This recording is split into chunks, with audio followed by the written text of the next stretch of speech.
La conversation scientifique par Étienne Klein.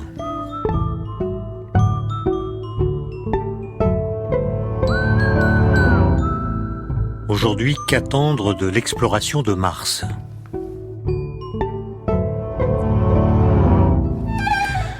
Puisqu'il y a des robots sur la planète rouge, permettez-moi de vous en proposer un petit portrait robot. Le diamètre de Mars est à peu près la moitié de celui de la Terre.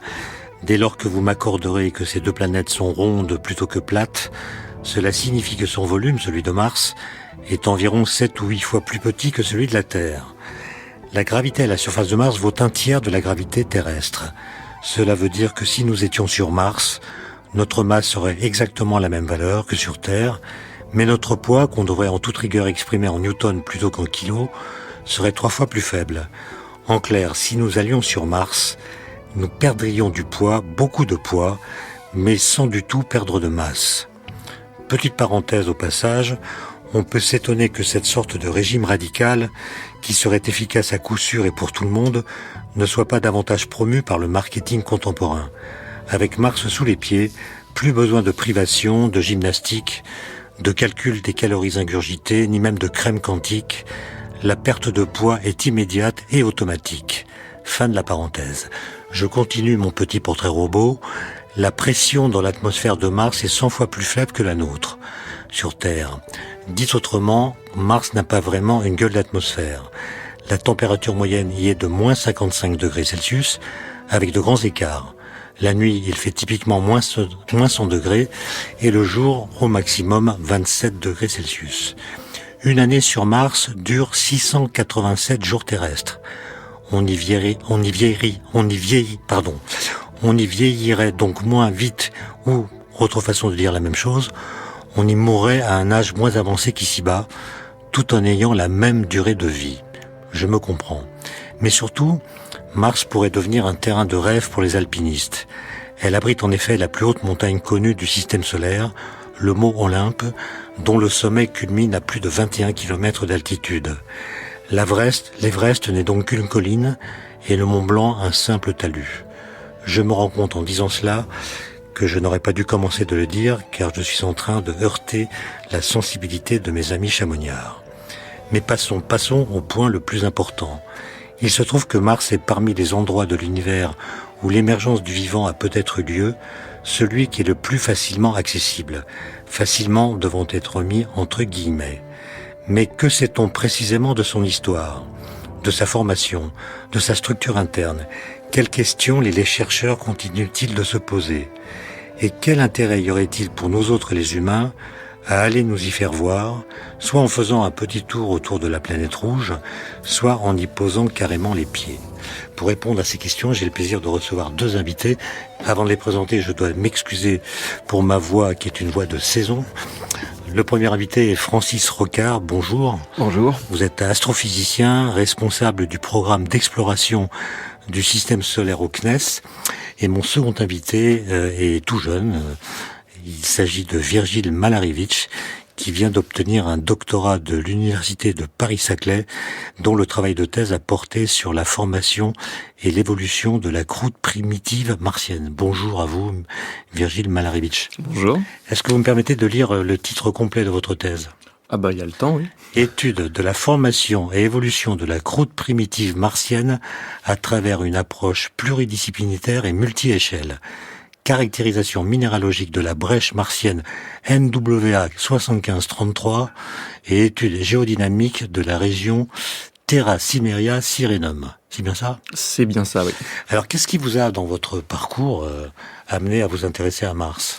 Bah, ça a été finalement surtout une suite de rencontres, en fait, parce que très tôt, en fait, j'ai eu la chance, même dès ma première année universitaire à Paris-Sud, de rencontrer mon futur directeur de thèse, en fait, en première année, qui ensuite, en fait, au fur et à mesure, m'a donné le goût un peu de cette exploration spatiale, surtout de Mars. Moi qui me suis d'abord orienté plus vers des études, d'abord un peu sur la biologie, puis rapidement, en fait, en géologie, donc à s'intéresser un peu à caractérisation des roches, des surfaces planétaires, en fait, de leur vie, même de l'histoire des planètes.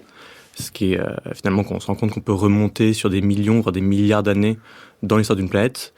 Et en fait, Mars, ça devient un terrain de jeu exceptionnel.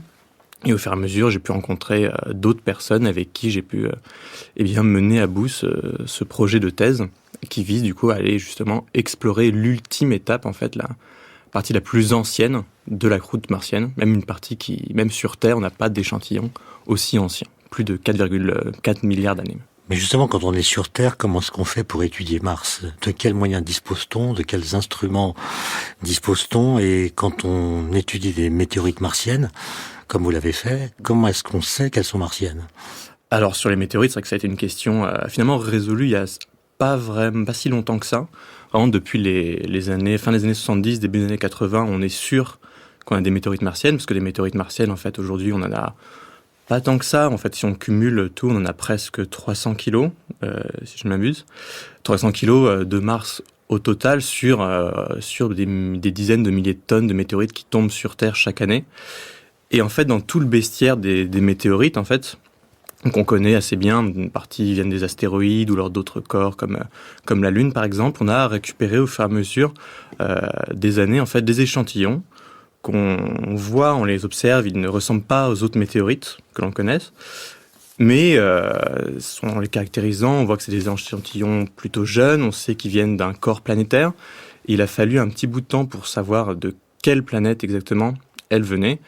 Et vraiment, un des arguments massus, ça a été lors des premières missions sur Mars, où on a pu, donc les missions Viking dans les années 70, où on a pu analyser en fait l'atmosphère martienne en détail. Et on s'est rendu compte que certaines des météorites que l'on avait, dont on ignorait l'origine, contenaient des petites bulles de gaz. Et en analysant cette composition, elles ont exactement la même composition que l'atmosphère martienne. Et ça, avec d'autres arguments, on peut déterminer que certaines donc proviennent de Mars, ont été éjectées de la surface martienne il y a plutôt récemment, pour une dizaine de millions d'années à peu près. Virgile Malerevich, il y a un autre Virgile qui était un poète latin qui a écrit beaucoup de choses, notamment cette phrase « Heureux celui qui peut connaître l'origine des choses ». Est-ce que pendant votre travail de thèse, vous avez appris des choses, sinon sur l'origine, du moins sur la formation de cette planète? Alors, je sais pas quel âge a-t-elle? Ah oui. Comment s'est-elle formée? Est-ce qu'elle s'est formée en même temps que la Terre?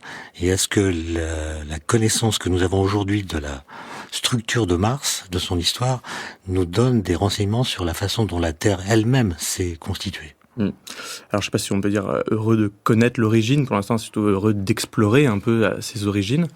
Mais en effet, on a pu avoir accès dans une de ces météorites martiennes, en fait, donc qui s'appelle, son nom un peu brut, NWA 7533, qu'on peut, avec plusieurs d'autres fragments, qu'on peut nommer sous le nom de Black Beauty, mais qui est une météorite très particulière, unique, différente du reste des autres météorites martiennes. Et en fait, elle contient des minéraux très anciens, notamment des minéraux qu'on appelle des zircons, donc qui sont des minéraux très résistants, et sur Terre notamment, qui sont utilisés très facilement pour dater. Donc, c'est des minéraux qu'on peut dater leur formation par des méthodes donc d'isotopes radioactifs.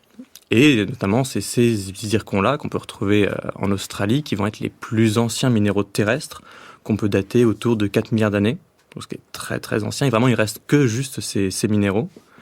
Et donc d'ultimes minéraux sur Terre, qui pourraient être quelques zircons, vraiment quelques points de quelques microns, datés peut-être à 4,1, 4,3, 4,38 milliards d'années. Et en fait, on s'est rendu compte que dans une météorite martienne, donc Black Beauty en particulier, on avait aussi énormément de zircons martiens, donc pareil, qui sont les mêmes, comparables. Et en les datant, on se rend compte que leur formation est plus ancienne, vraiment 4,48 milliards d'années. Et même, ils ont enregistré vraiment toute une histoire, en fait. C'était un livre ouvert, en fait, ces petits minéraux, très petits, quelques dizaines de microns. Mais voilà, c'est des livres qu'on peut s'amuser à tourner les pages. Francis Rocard, vous vous intéressez à Mars depuis plus longtemps que Virgile Malerevich. Un peu plus, oui. Qu'est-ce qui, dans les découvertes récentes, vous a le plus surpris par rapport à ce qui était connu au moment où vous avez commencé à vous intéresser à cette planète? Je rappelle que vous avez écrit en 2020, je crois, un livre intitulé « Dernières nouvelles de Mars ». Alors, dans ces nouvelles, quelles sont celles qui sont les plus surprenantes pour vous? Je crois que la découverte très importante, une quinzaine d'années, bientôt 20, le temps passe, c'est la découverte par la mission Mars Express et l'instrument français Omega d'argile et de sulfate hydraté, c'est-à-dire de minéraux à la surface de Mars altérés par l'eau. Ça a été une grande découverte importante. D'ailleurs, toutes les missions spatiales qui, par la suite, ont cherché à étudier la problématique de la vie sur Mars se sont posées sur des sites argileux considérés comme étant les plus intéressants. Alors, depuis ces 15-20 ans, beaucoup de travaux ont été faits pour essayer de cartographier tout ça. Donc, on a trouvé plusieurs milliers de spots où on détecte ces argiles et ces sulfates hydratés. C'est là où Curiosity s'est posé, c'est là où Perseverance s'est posé. Mais quand on regarde globalement, toutes ces zones argileuses ne représentent que 3% du total. Ça veut dire que 97% de Mars, et notamment là d'où vient la météorite en question, Mars Beauty, ça vient de roches basaltiques, volcaniques, anhydres, qui n'ont pas connu l'eau, et donc qui sont, pour cette thématique de l'origine de la vie sur Mars, pas intéressantes. Donc ça a donné la preuve qu'il y a eu de l'eau liquide sur Mars.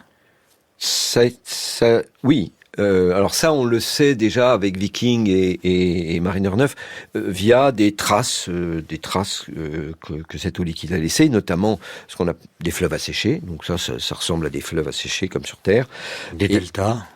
Des deltas. Mais aussi, deuxième grande famille, qui a été d'ailleurs beaucoup étudiée à Orsay, sont ce qu'on appelle les vallées de débâcle. Alors les vallées de débâcle, c'est des débâcles, c'est-à-dire que c'est des zones gigantesques, parfois sur plus de 1000 kilomètres, ravinées par l'eau, dont on a pu estimer que le front d'eau, soudain, avait une centaine de mètres d'épaisseur, donc de profondeur. Et donc quand l'eau est violente, quand l'eau ravine, elle crée de l'érosion et donc elle laisse des traces. Ensuite, quand elle stagne, on perd un peu sa trace. Donc l'histoire de l'eau est compliquée. On a beaucoup de mal à faire un bilan de l'eau aujourd'hui sur Mars. Les estimations de ce que l'on voit, c'est-à-dire pas ce qui est enterré, montreraient qu'il y a 50-60 mètres d'équivalent d'eau sur Mars, comparé aux 3 km équivalent d'eau qu'on a sur Terre. Donc, est-ce que ça veut dire que Mars a beaucoup perdu d'eau, ou est-ce que ça veut dire qu'il y a beaucoup d'eau dans le sous-sol? Mais est-ce qu'on sait dater la période pendant laquelle il y avait de l'eau liquide sur Mars? Oui, on arrive à le dater. C'est cette période qu'on appelle le Noachien. On est dans en gros, quand la planète s'est formée, il y a eu ce qu'on appelle un océan de magma. Ça, c'est notamment bien connu sur la Lune avec les échantillons d'Apollo. C'est-à-dire que toute la surface de la planète était un magma en fusion. Évidemment, tout ça s'est refroidi avec le temps. Et dans les 500 premiers millions d'années, on est entre... donc je vous rappelle que le système solaire, c'est 4,5 milliards d'années. Donc entre 4 et 3,6. Mars était probablement, et c'est ce qu'on essaie de démontrer, on a un peu du mal, chaude et humide, c'est-à-dire avec la présence de liquide. Il faut quand même mentionner que les modèles de climat globaux de Mars n'arrivent pas à maintenir une pression et une température suffisantes pour avoir un effet de serre jusqu'à ce que l'eau soit stable thermodynamiquement comme ça l'est sur Terre. Donc on parle parfois de transition liée à des impacts qui dégagent énormément d'énergie dans des gros impacts de météorites, d'astéroïdes. Tout d'un coup, ça réchauffe toute la planète. Et on a 1 millier d'années, 10 000 ans peut-être, de phase liquide. Alors, le fait qu'on trouve des roches altérées par l'eau, déjà, ça nous donne une idée importante sur le temps. Pendant combien de temps l'eau a été liquide sur Mars? Parce que une vallée de débâcle, c'est quelques jours. Donc, vis-à-vis de la vie sur Mars, ça n'a aucun intérêt. C'est pas suffisant. Totalement insuffisant. Encore qu'on ne sait pas quelle est la quantité suffisante dans l'eau. En combien de temps la vie apparaît dans l'eau? Est-ce que c'est 1 million d'années? Est-ce que c'est 100 millions d'années? C'est pas quelques jours. Mais c'est certainement pas quelques jours. Mais en fait, on ne sait pas très bien si c'est entre 1 million et 100 millions d'années. Donc, ce qu'on essaye de savoir, c'est si on peut démontrer que Mars a été une période chaude et humide pendant des durées très longues, supérieures à quelques millions d'années. Bon, la réponse est probablement oui, mais peut-être avec des épisodes chauds et puis un lent refroidissement. Virgile Malarevitch, je peux pas dire que j'ai lu toute votre thèse qui est très épaisse, j'en ai lu les petits morceaux, et j'ai appris des mots que j'ignorais, le mot sac-duction. J'ai mis du temps à trouver la définition dans le dictionnaire. Est-ce que vous pouvez nous expliquer ce qu'est la sac-duction ? Alors ça c'est, alors nous enfin on en parle dans un contexte un peu d'ouverture, d'explication. La sac-duction en fait c'est justement en essayant de comparer la période ancienne de Mars avec ce qu'on connaît de la période ancienne sur Terre en fait.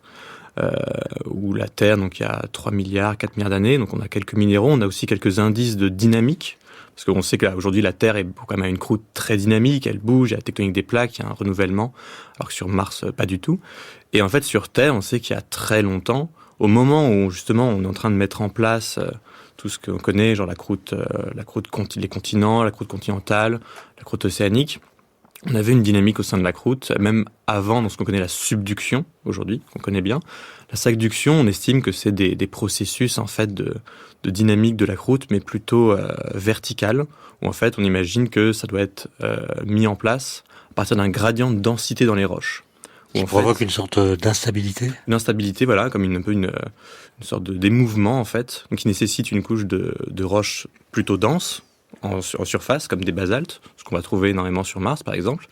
Mais il suffirait qu'il y ait en dessous des roches avec une densité un peu plus faible, ce qu'on va pouvoir typiquement appeler des roches différenciées, donc comme des granites, par exemple. Et en fait, il suffit d'avoir une instabilité, avoir un peu cette espèce de convection, mais de rocheuse, qui va prendre un certain bout de temps. On a ça sur Mars, on a ça sur Terre. Ça, c'est documenté. Et ça a été un peu une des problématiques, un peu une exploration sur Mars. Est-ce qu'on peut essayer d'en trouver ? Est-ce qu'on peut trouver ces traces de dynamique primitive ?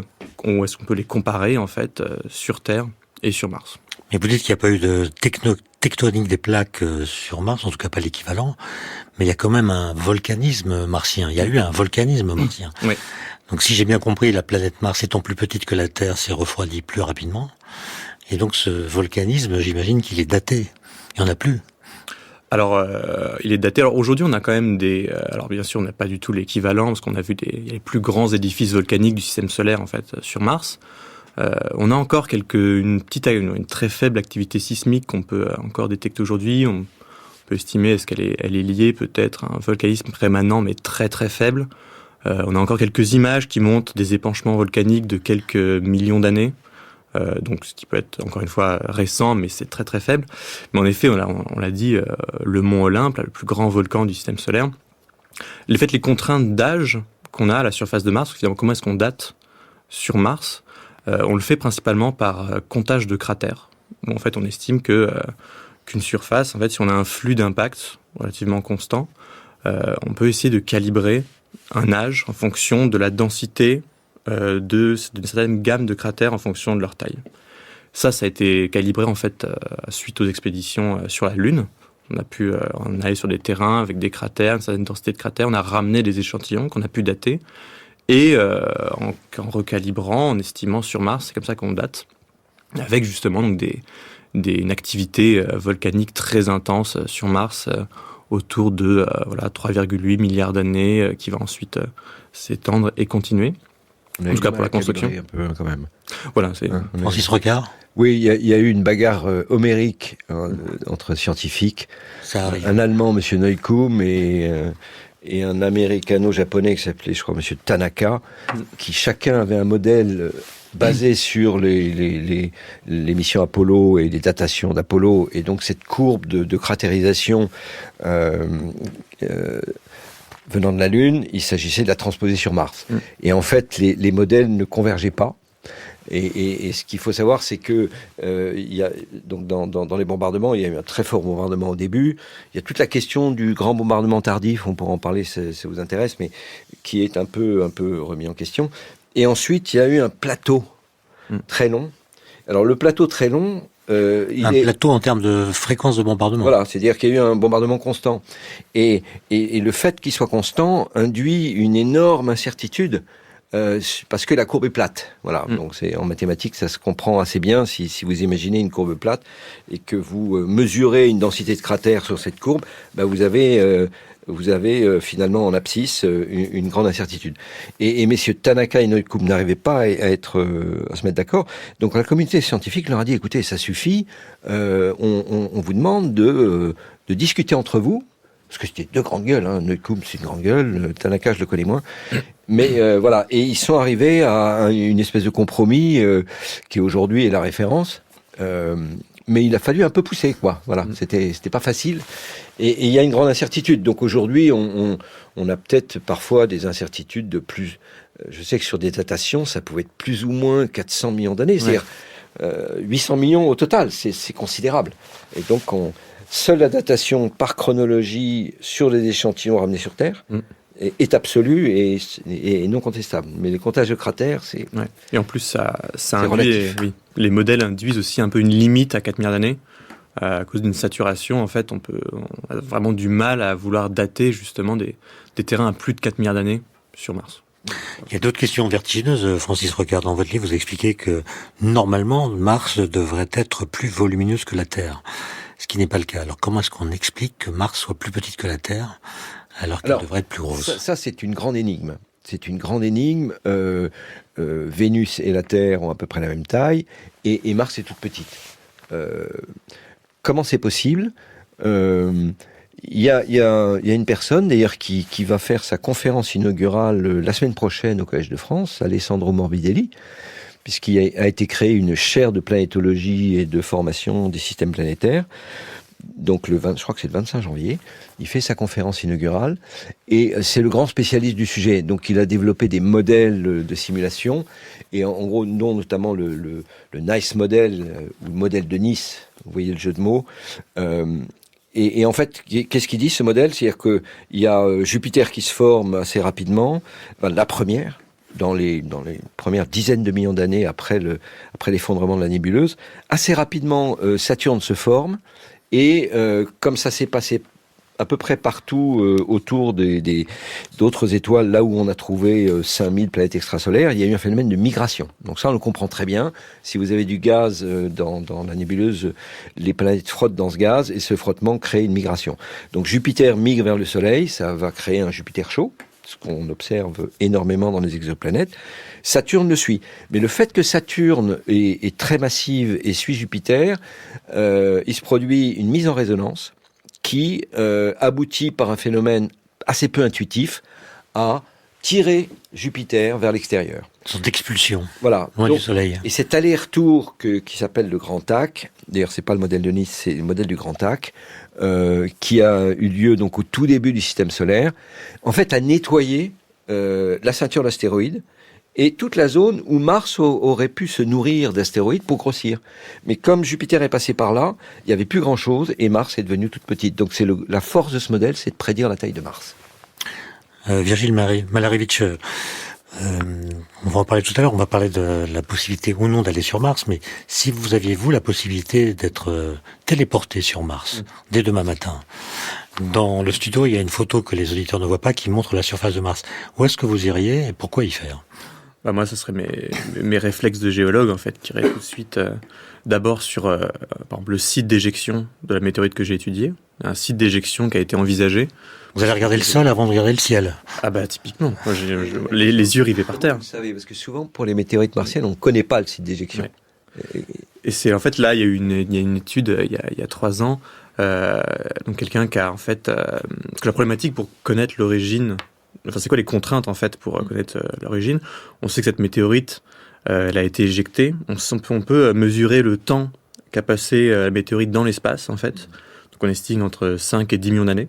Donc il faut trouver un cratère récent.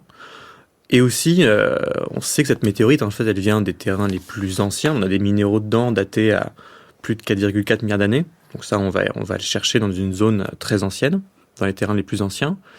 Et on sait également, ce qui est intéressant, justement tout l'exercice, en fait, un exercice qu'on fait très bien sur Terre, de prendre un petit échantillon et de reconstruire un peu une histoire d'une région. Là, on a un petit bout de Mars. Est-ce qu'on peut faire une histoire de région ? En fait, les minéraux les plus anciens, on sait qu'ils ont subi un épisode thermique intense autour de 1,5 milliard d'années environ. Il y a une remise à zéro un peu des systèmes de datation. Donc, on cherche en plus un site d'éjection qui aurait été affecté, peut-être un volcan à proximité ou alors un cratère, qui serait daté à 1,5 milliard d'années. Et on ajoute avec ça en plus des enrichissements, par exemple certains éléments en potassium, en fer, qu'on peut peut-être estimer en surface depuis l'orbite, ou alors du magnétisme rémanent. Et en fait, tout l'exercice a été de cataloguer tous les cratères à la surface de Mars, qui a été fait par quelqu'un en Australie, Anthony Laguin, qui a cartographié une base de données à 90 millions de cratères. Et en fait, pour estimer là-dedans les cratères les plus récents, on sait que les cratères les plus frais sur Mars, ils produisent en fait ce qu'on appelle des cratères secondaires. Vous pouvez imaginer qu'il y a une gerbe de matériel qui est produite lors de l'impact, et en fait, ça va retomber et faire un peu en étoile, en fait, ponctuer la surface de plein de petits cratères assez petits, quelques centaines de mètres. Et en fait, en regardant justement cette densité de taille de cratères, on va pouvoir très bien suivre tous ces petits cratères qui, en fait, irradient, on va dire, d'un point qui est le cratère le plus récent. En tout cas, les cratères les plus récents, il y en a eu presque 20, si je me souviens bien. Et en fait, à partir de ces 20 cratères très récents, donc moins de 10 millions d'années, on va ensuite faire un tri, au fur et à mesure, en fonction des différents critères qu'on connaisse. Et au fur et à mesure, à la fin, en fait, de ce tri, on est laissé avec un candidat. Donc voilà, c'est un peu le meilleur candidat pour l'éjection, qui est donc un cratère de moins de 10 millions d'années à peu près. Comment ? Il a un nom, ce cratère ? Il a un nom, oui. C'est le cratère Karata. Donc c'est un petit cratère. Donc qui a été nommé à l'occasion. Et donc c'est oui, c'est Karata. Donc qui se trouve en fait au sein d'un cratère, au sein des éjectats d'un cratère de 1,5 milliard d'années. Donc ça tombe bien. Il fait quelle taille ce cratère Taraka là ? Il fait quelques kilomètres, quelques dizaines. C'est suffisant pour éjecter une météorite dans l'espace. Et c'est quelques dizaines, une petite dizaine de kilomètres quand même. Ouais, quand même. Oui. Et voilà. Et en fait, c'est quand même assez gros. Et sans quand même sur Mars, les conditions sont un peu plus simples pour éjecter, parce que l'atmosphère est beaucoup plus ténue, la gravité est plus faible aussi. On éjecte un peu mieux du matériel, ce qui pourrait être beaucoup plus dur, par exemple, sur Terre, presque impossible sur Vénus. Et donc, voilà, on a ce petit cratère de 10 millions d'années qui se trouve dans les éjectats d'un cratère à 1,5 milliard d'années, dans des terrains en dessous de plus de 4 milliards d'années, dans une région qui possède les plus fortes anomalies magnétiques, aussi, ce qui correspond bien avec la météorite, des plus forts enrichissements en potassium, thorium à la surface de Mars qui a été mesuré, ce qui correspond aussi à la météorite, qui a les plus forts enrichissements en potassium, thorium. Tout ça, ça fait un faisceau d'indices, en fait, qui permet de considérer, en fait, que ce cratère est un peu le candidat privilégié pour expliquer... Mais est-ce que vos recherches, Virgile Marevitch, connectent la question de la vie passée éventuelle sur Mars ? Ou est-ce que c'est des sujets complètement indépendants ? Est-ce que c'est vraiment indépendant ? Bien sûr, moi, en tout cas, je me suis pas directement intéressé à cette question. Est-ce que vous, Francis Rocard, dans votre livre, vous parlez de la recherche de ce que vous appelez des biosignatures ? Alors, qu'est-ce que c'est qu'une biosignature ? Qu'est-ce que c'est qu'une biosignature ? Bon, encore une fois, le problème entre donc cette météorite qui probablement vient d'une zone plutôt anhydre, donc la probabilité qu'on trouve de la matière organique dedans, j'en sais rien. Alors la matière organique, pour l'instant, non. Par contre, il y a quand même des minéraux hydratés dedans, en tout cas des traces d'hydratation sur des minéraux justement très anciens. D'accord. Mais hydratation, qu'est-ce que ça veut dire ? Est-ce que c'est de l'eau liquide en surface ? Est-ce que c'est de l'hydrothermalisme ? Oui, parce qu'il y a des phénomènes d'hydratation qu'on observe dans des astéroïdes qui sont liés à la décroissance de l'aluminium 26, qui est un atome radioactif à courte période, et au moment où le système solaire s'est formé, il y avait pas mal d'aluminium 26, et tous ces petits astéroïdes sont mis à chauffer, et donc ils ont subi une altération par l'eau, mais ça ne veut pas dire qu'il y a eu de la vie sur ces astéroïdes, quoi. Donc il faut... Alors après, revenons sur les biosignatures. Les biosignatures, c'est en gros, on va chercher la matière organique sur Mars, que ce soit actuellement avec Curiosity, avec des instruments comme SAM qui recueille des échantillons et qui les analyse en spectrométrie de masse et chromatographie en phase gazeuse, mais également dans le cadre du retour d'échantillons. Il faudrait parler un tout petit peu.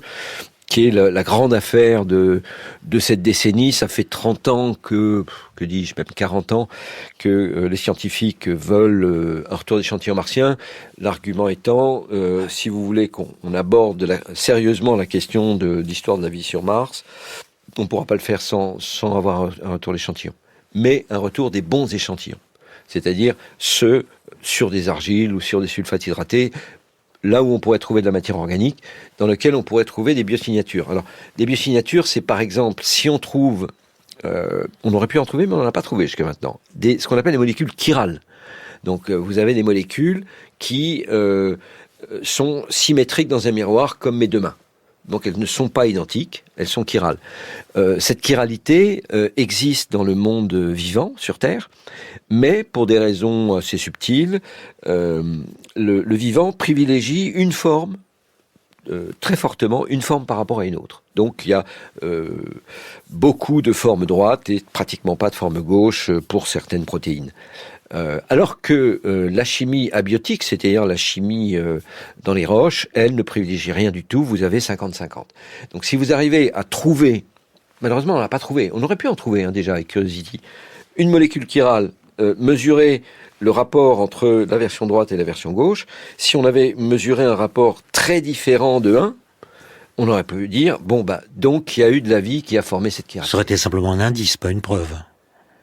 C'est un indice, c'est un indice fort, parce que aujourd'hui la chimie ne reproduit pas ce déséquilibre de chiralité. Et puis vous avez par exemple autre biosignature bien connue, qui est le rapport carbone 12, carbone 13, qui n'est donc entre les deux isotopes, le 12 étant le carbone ordinaire, le 13 étant plus rare, il y a un rapport environ 90 entre les deux. Eh bien ce rapport n'est pas le même suivant que ce carbone est d'origine minérale, ou d'origine biologique. Si vous prenez un morceau de charbon de bois, eh bien, vous allez avoir un rapport qui est plutôt proche de la valeur biologique. Alors là aussi, c'est un peu contesté. C'est une biosignature qui fait débat. Mais voilà, il y a un certain nombre de biosignatures comme ça. Puis après, on a simplement les fossiles.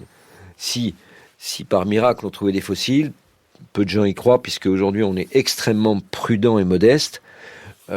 C'est que on cherche encore une fois une vie martienne qui serait la plus élémentaire qui soit, c'est-à-dire bactérienne, qui aurait existé il y a 4 milliards d'années, qui se serait éteinte il y a 3,5, qui peut-être existe encore sous terre sur Mars, mais à des profondeurs telles que et ça pourrait être un job super pour les astronautes qui iraient sur Mars, c'est qu'il faudrait creuser à 1, 2, voire 3 km de profondeur. Donc là où la thermodynamique nous dit que s'il y a de la glace d'eau, elle passe en phase liquide. Tout simplement parce que la pression et la température augmentent, donc il faut creuser très fort. Et aujourd'hui, on ne sait pas le faire, quoi. Il faut des derricks monstrueux. Mais nous venons de parler de l'exploration de Mars telle qu'on peut la faire depuis la Terre. Maintenant, je vous propose à tous les deux que nous parlions de l'exploration de Mars en y allant. Alors, dans votre livre, Francis Regard, vous expliquez pourquoi un séjour sur Mars ne pourrait durer que soit quelques semaines, soit 1 an et demi. Pourquoi est-ce qu'on ne peut pas y rester comme on veut ? Alors, pour ceux qui ont vu le film Seul sur Mars, ce détail, si je puis dire, est parfaitement exact. C'est-à-dire que la balistique, quand on va sur Mars, on utilise des trajectoires qui minimisent l'énergie, tout simplement pour avoir la fusée la moins grosse pour vous propulser vers Mars. Et donc, on appelle ça les transferts de Hohmann. C'est Monsieur Hohmann qui a calculé ça. Et sur Mars, toutes les sondes, on peut s'écarter d'un transfert de Hohmann, c'est pas interdit d'ailleurs. Ça coûte plus cher. Ça coûte plus cher, voilà, exactement. Et probablement que si on utilise le nucléaire, on va s'écarter des transferts de Hohmann. Mais toutes les missions chimiques, il y en a une 50aine qui sont allées vers Mars, ont toutes, et je dirais même pour Vénus, pour Saturne, pour Uranus, c'est ce que vous voulez, on est sur les transferts de Hohmann. Et donc, vous avez une trajectoire, il se trouve qu'il y a une trajectoire à 7 mois, une trajectoire à 11 mois sur Mars. Mais quand vous arrivez là-bas, il faut attendre l'ouverture de la fenêtre pour la trajectoire de Hohmann de retour. Et soit elle arrive quasiment 4 semaines plus tard, donc votre séjour est très court, on est à 1 mois, séjour court, soit il faut attendre 1 an et demi, environ 500 jours, pour que la deuxième fenêtre s'ouvre. Alors, le séjour court, c'est un faux transfert de Hohmann. C'est-à-dire que, en fait, c'est pas un transfert de Hohmann du tout. Enfin, on passe par Vénus. Il y a un survol de Vénus. Pas trop près. Et alors, justement, Sinon, il fait trop le chaud. fait de passer par Vénus pose des problèmes thermiques. Donc, les hommes risquent d'avoir chaud dans la capsule. Surtout qu'il va y avoir Vénus qui va être chaud. Et puis, on est près du Soleil. Donc, tout ça va chauffer. C'est pas sympathique. Pendant longtemps, je m'étais demandé, qu'est-ce que va décider la NASA? C'est vraiment, en anglais, on parle d'un trade-off. C'est un choix majeur de se dire, est-ce qu'on vise des séjours longs ou des séjours courts? Le choix a été fait.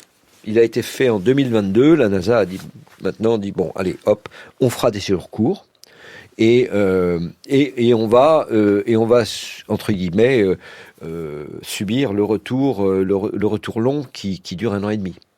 Alors pourquoi ce choix? Parce que rien n'est innocent. Parce qu'en parallèle, la NASA veut améliorer et réduire les temps de trajet avec la propulsion nucléaire.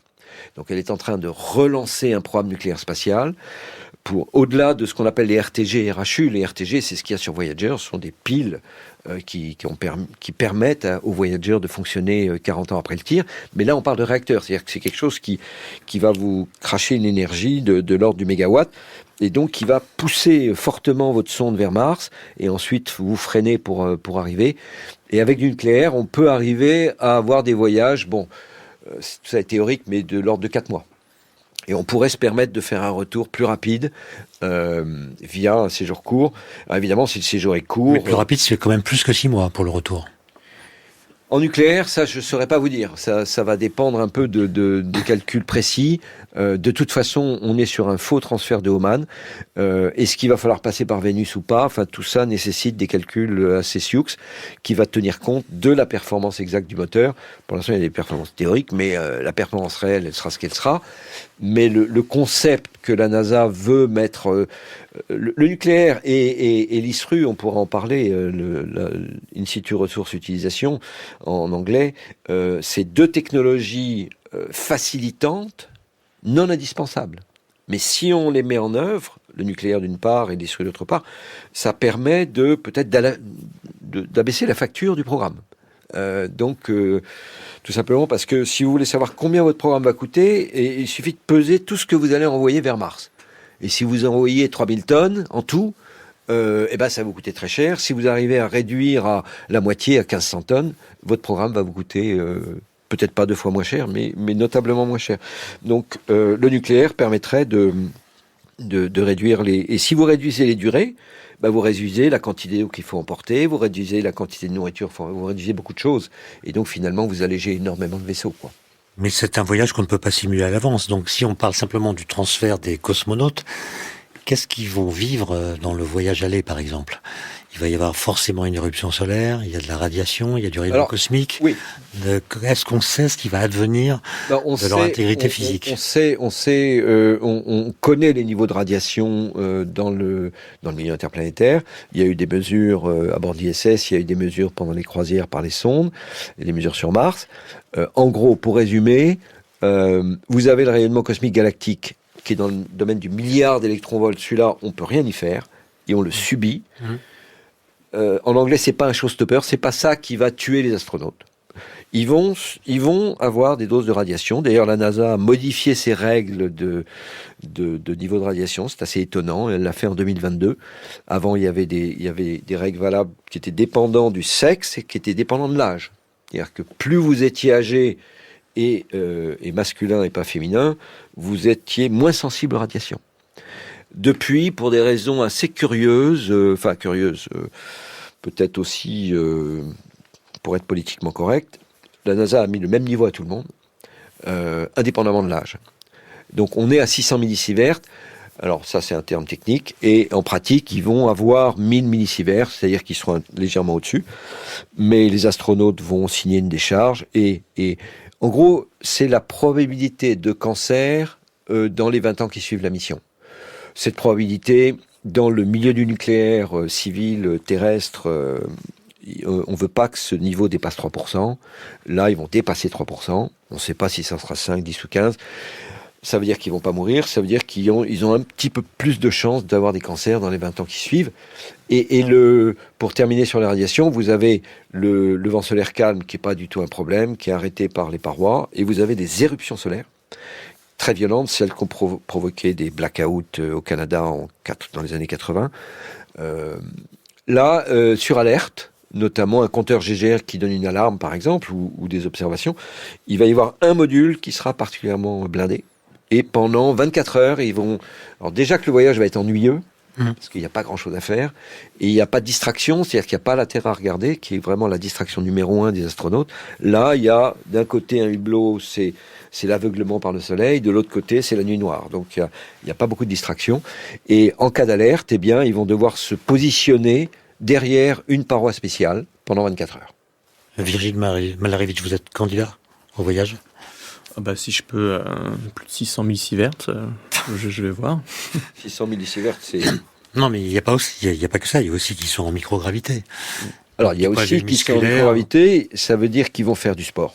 Ça, on le sait. Ils le font déjà dans l'ISS. Ils doivent faire du sport tous les jours.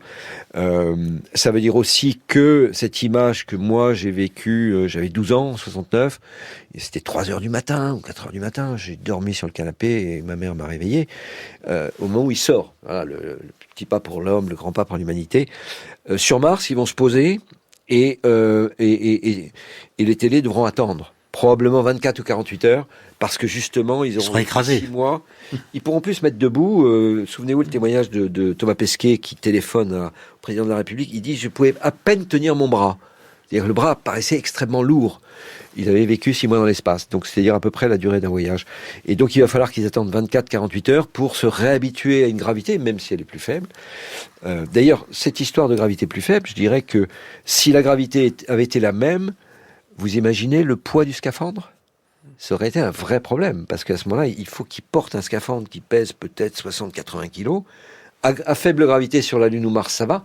Mais si vous êtes à gravité 1, ça pose un vrai problème.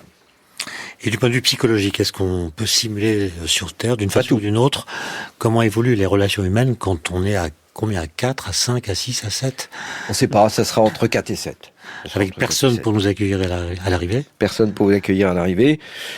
Alors, la psychologie, il y a eu ce qui s'est appelé Mars 500, vous savez, c'était à Moscou, une simulation de voyage vers Mars, 500 jours. Donc c'est court, alors que les calculs en chimique, c'est plutôt 1000 jours, donc c'est plutôt le double, presque 3 ans. D'ailleurs, c'était assez amusant, c'est que dans ce Mars 500, ils avaient des règles très strictes au départ. Donc vous avez tel menu tel jour, donc ils respectaient les règles bien évidemment. Il y avait des Russes, il y avait des Chinois, il y avait un Européen et tout ça. En fait, on s'est rendu compte que la diversité culturelle était un problème. C'est-à-dire que faire travailler des gens ensemble qui n'ont pas la même culture, c'est pas un problème. Mais quand il s'agit de se divertir et de faire du second degré, des blagues et un peu de s'amuser, là ça se complique beaucoup. Imaginez devoir faire une blague en russe, un russe, c'est compliqué. Et donc ça, c'est un retour d'expérience. L'autre anecdote que je voudrais citer, c'est qu'au retour, on leur a dit, écoutez, vous avez quartier libre, mangez ce que vous voulez. Qu'est-ce qu'ils ont fait ? Ils ont mangé tous les Mars glacés au début.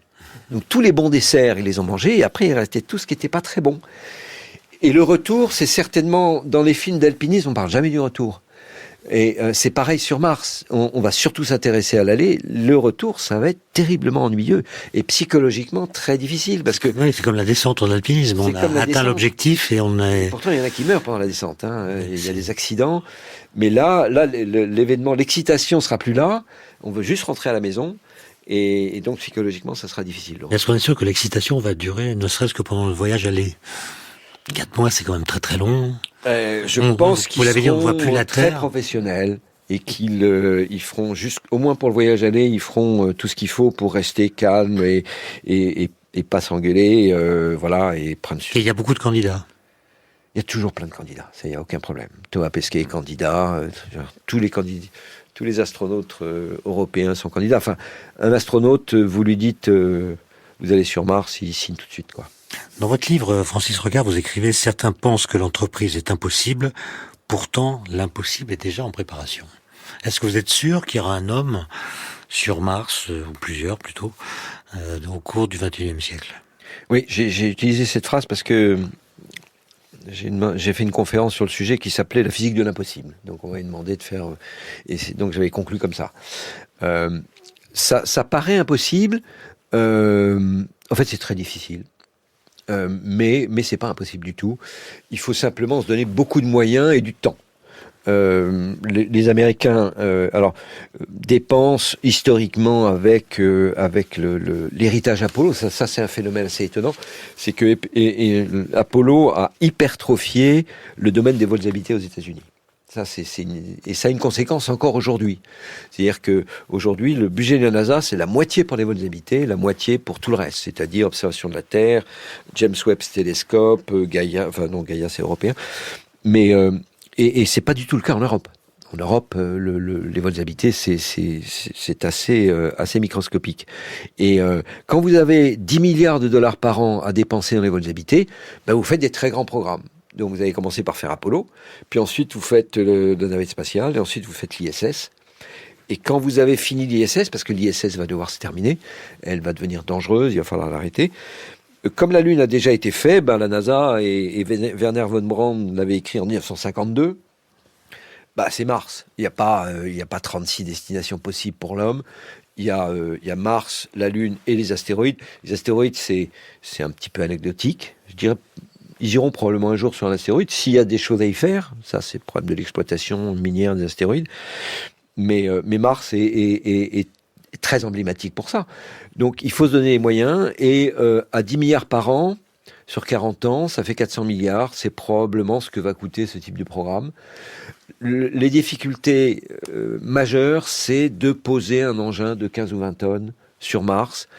C'est pas la technologie Persévérance. Avec ce qu'on appelle le Sky Crane, il faut un engin extrêmement lourd. Il y a deux grandes idées.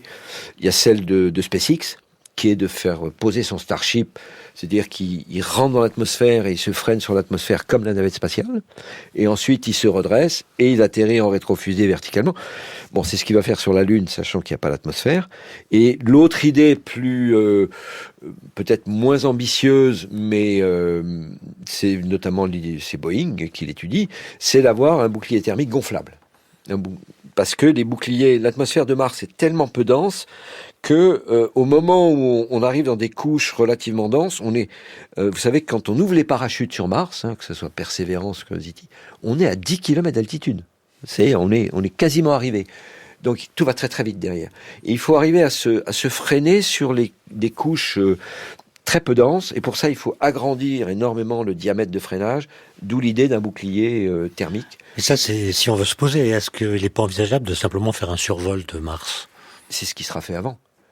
Mais si bien sûr, la première mission martienne, la première sera pas habitée, mais la deuxième sera habitée, comme Artemis 1 était inhabité, Artemis 2 est habité, ça va être un survol de Mars, où on prend 3 photos. Ça s'appelle souvenez-vous, il y a eu Apollo 8, Apollo 9, Apollo 10, avant qu'il y ait Apollo 11. C'est une mission de démonstration, de valider le fait que vous avez un engin qui va peut-être peser 300 tonnes, qui est l'engin de transport qui va de la Terre à Mars. Cet engin, il est énorme. Pour la Lune, c'est 50 tonnes, mais il va falloir monter probablement à 300 tonnes sur Mars. Et celui-là, il faut le qualifier. Et pour cela, vous survolez Mars sur une trajectoire qui va durer 1 an et demi, et vous revenez vers la Terre. Et est-ce qu'on peut imaginer qu'avant d'y envoyer des hommes, on va pouvoir faire revenir sur Terre des échantillons de Mars?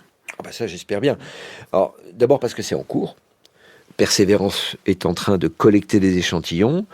On a déjà déposé au sol de Mars une dizaine de tubes. Il faut savoir que tous les échantillons posés au sol sont récupérables.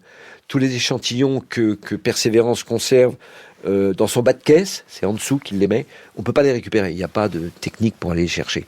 Donc, alors c'est vrai que ce retour d'échantillons qu'on attend depuis 30 ou 40 ans, aujourd'hui, il y a l'inquiétude côté NASA. Il y a eu un audit qui a été fait qui a dit cette mission va coûter 10 milliards, c'est beaucoup trop cher, il faut simplifier, donc stop, on arrête tout. Le Congrès à qui on demandait pour cette année 900 millions a dit je vous donne 300 et vous allez me revoir la copie. Et vous savez comment ça se passe dans ces cas-là, c'est que on tient plus les calendriers. Donc 2028, je pense que on va pas le tenir. Et puis le Jet Propulsion Laboratory va devoir essayer de simplifier le problème. Mais c'est compliqué parce que la moitié du boulot est fait. Vos échantillons sont sur le sol de Mars. Il faut aller les chercher. Il n'y a pas 36 possibilités. Un hélicoptère ou un rover. Virgile Malarevich, j'imagine que vous attendez des échantillons avec impatience. Si vous aviez le choix, vous prendriez quoi comme échantillon? Venons d'où? Et pour apprendre quoi? Ah bah là, c'est justement là. Qu'est-ce qu'il y a à apprendre? En fait, c'est un peu dur à répondre comme question parce qu'on est quand même souvent face à des surprises aussi. Mais déjà là, dans ce qui est échantillonné là, en fait par Persévérance, on a d'un côté soit des échantillons de roches volcaniques un peu du fond du cratère, et là on a commencé à avoir des échantillons plus du delta, justement tout ce qui est le plus important en fait dans la mission. Justement ces terrains qui peuvent abriter justement ce qu'on cherche sur la problématique de la vie.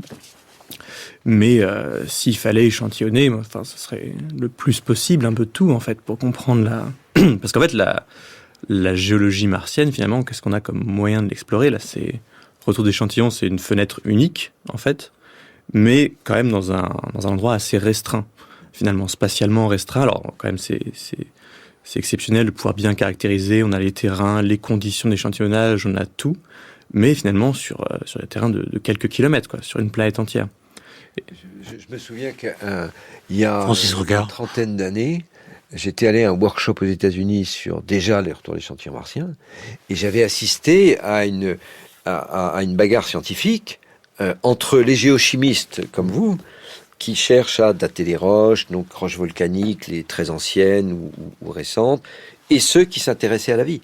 Et en fait, c'était incompatible.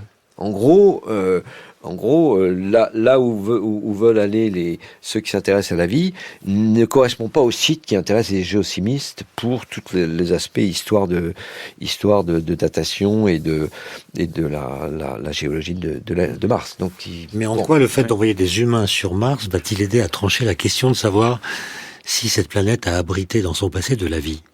Qu'est-ce que des humains peuvent faire plus en fait que ce qu'on peut avoir en rover? Oui. En fait, en ce moment. Bah ça, c'est... Il y a plusieurs... Même c'est un peu la question qu'on a posée pour la Lune aussi. Est-ce que des humains pouvaient faire plus sur la Lune que pouvaient faire des rovers? Et en fait, tout simplement, enfin, un astronaute entraîné, déjà quand même va être beaucoup plus mobile sur une journée, va avoir un œil quand même beaucoup plus entraîné pour reconnaître les affleurements intéressants, justement. On entraîne, en fait, dans ce sens-là.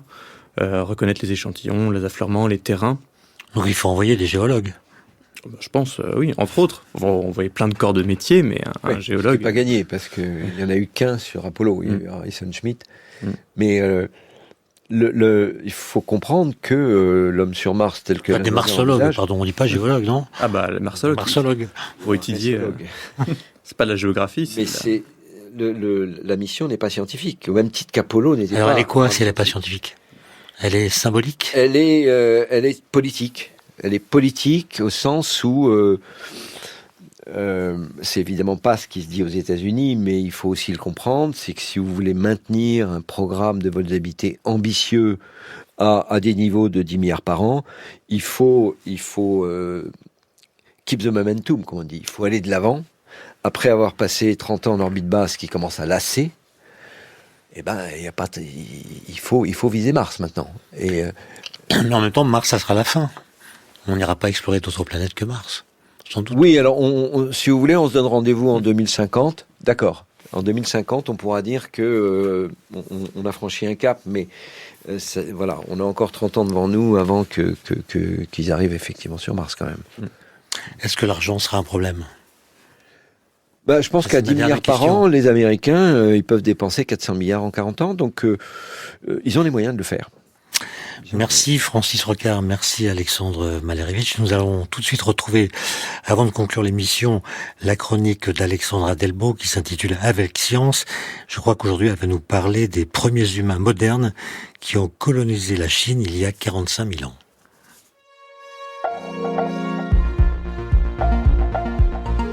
L'humain moderne, Homo sapiens, est-il arrivé en Chine ? C'est une question très débattue, notamment parce que certaines publications ont été critiquées pour leur datation. Et c'est toujours un petit peu le nerf de la guerre en paléo-anthropologie. Ce dont on est sûr, grâce à des analyses génétiques de restes humains, c'est que l'homme moderne est arrivé en Sibérie, donc pas très loin de là, autour d'il y a 45 000 ans. Mais la question n'est pas seulement de connaître la date d'arrivée de notre espèce dans la région, mais aussi de savoir quel bagage culturel Sapiens a emporté avec lui. Francesco Derico est directeur de recherche CNRS au laboratoire PASEA de l'Université de Bordeaux et co-auteur de cette nouvelle étude. Est-ce qu'il s'agit de populations qui arrivent avec un bagage culturel typique de ce qu'on appelle le paléolithique supérieur, c'est-à-dire des objets de parure, l'utilisation importante de l'ocre, des outils à noces, comme on voit en Sibérie, ou est-ce que c'est des populations qui ont un bagage culturel original, éventuellement des populations qui ont acquis certains caractères des populations autochtones, c'est-à-dire les Niçoviens ou même les Néandertaliens qui ont pu habiter en Chine. Jusqu'à présent, le plus ancien reste d'Homo sapiens en Chine était daté de 40 000 ans. Il s'agit d'un des rares artefacts dont on dispose parce que la paléoanthropologie chinoise présente une particularité.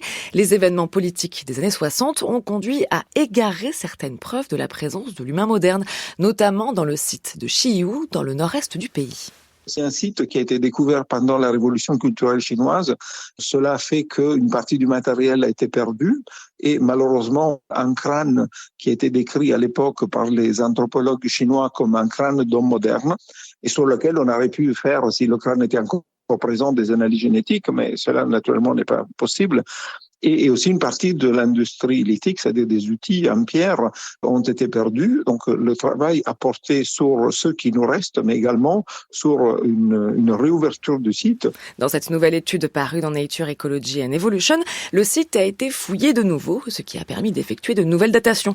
D'abord au carbone 14, la méthode la plus connue, et puis par une méthode plus récente qui se sert de la luminescence. C'est l'OSL, la luminescence optiquement stimulée. Grosso modo, on peut estimer depuis quand un grain de quartz n'a pas vu le soleil, date à laquelle donc il a été enfoui. Et c'est ce qui a permis de reculer l'arrivée de Sapiens dans l'Empire du Milieu. Je vous ai dit 40 000 ans tout à l'heure pour le plus ancien reste, c'est à présent en fait 45 000 ans, 5 000 ans plus tôt que ce que les scientifiques pensaient jusqu'à présent. Et les autres résultats portent cette fois sur les traits culturels très originaux de ces premières populations parce qu'elles mélangent plusieurs cultures dans leurs outils.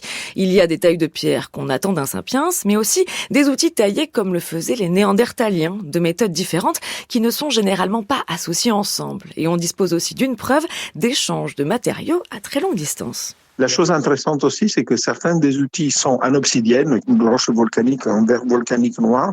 Les collègues chinois ont découvert qu'en effet, ces obsidiennes ont été ramassées dans des sites qui sont à plus de 800, parfois 1000 kilomètres de distance. Donc cela montre que ces premières populations probablement avaient des contacts à très grande distance avec des populations qui pouvaient leur fournir cette matière première particulière.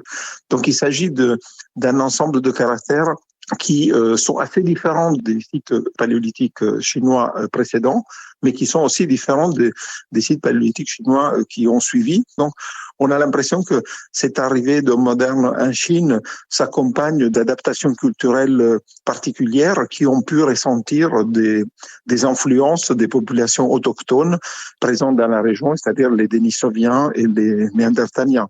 Donc c'est une sorte de patchwork qui semble montrer qu'il n'y a pas une vague qui a remplacé très rapidement les populations autochtones, mais qu'il y a eu des contacts avec le développement d'adaptation culturelle originale. D'autant que nous savons qu'il y a bien eu des contacts entre humains modernes, Denisova et Néandertal en Chine, car les populations actuelles dans la région, celles de maintenant, emportent les traces dans leur génome. Ce site de Xiyu devient le plus ancien à prouver l'arrivée d'Homo sapiens en Chine, qui s'est donc faite au même moment que la Sibérie. Mais il faut à présent en découvrir d'autres sites de la même époque pour comprendre comment s'est faite l'adaptation et le mélange avec les populations locales lors de cette première colonisation de la Chine.